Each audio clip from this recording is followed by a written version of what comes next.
Can I tell you guys, I just am not in, it's not just Kamala, like the whole idea that as a woman, I should be excited about a woman just because it's a woman to be a president. It just does not appeal to me. Like and maybe I'm unique in that way, but it's like, I just want who's the best for the country. And I hate those sort of appeals like that. It just doesn't work. Obviously it works on some people, this idea of breaking the glass ceiling. It's also not that inspiring that it's her, because she's just not been very good and not been, doesn't seem ready for it. But anyway, I just saw that clip of Lizzo and it just came to my mind. I'm like, it doesn't work for me. She's also running as a victim. She's always trying to be a victim of something. Like, oh, you're interrupting me. Let me finish. It's like this whole victim mentality, and I don't. You know what's interesting about that? Victim girl boss. Somebody said, yeah, exactly. Somebody pointed this out, like that. The difference between the two campaigns right now is one feels like it's constantly on defense, and one feels like it's on offense. And defensiveness is sort of key to the nature of victimhood. You know what I mean? And so. I don't know if that's an indication of how they feel like their own campaigns are going. We're getting other indications, down ballot ads, that with Democrats tying themselves to Donald Trump or whatever it may be. But defensiveness doesn't seem to be optimism. Fun campaigns are winning campaigns. And the other adage is, if you're explaining, you're losing. Yeah, it's fun that he's going to McDonald's. I know I can't stop talking about it. Yeah. I think that's fun.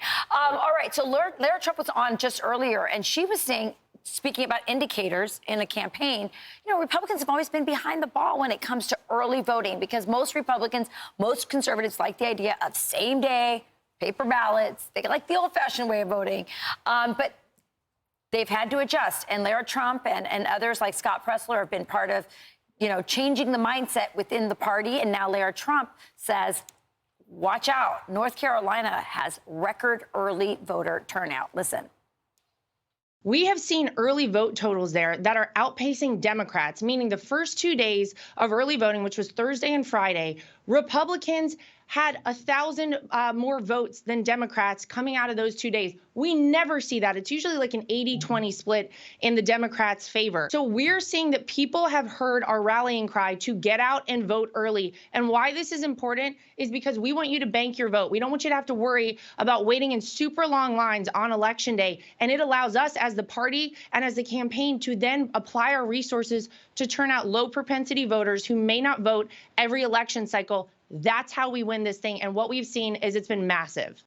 You asked about whether or not, whether they were prepared with the early voting in the aftermath of Hurricane Helene. And, obviously Asheville has gotten a lot of attention, as it should get.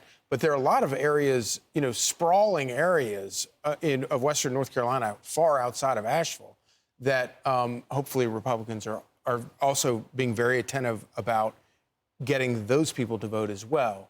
Because, the devastation goes for hundreds of miles. Yeah. I'm Steve Ducey. I'm Brian Kilmeade. And I'm Ainsley Earhart. And click here to subscribe to the Fox News YouTube page to catch our hottest interviews and most compelling analysis.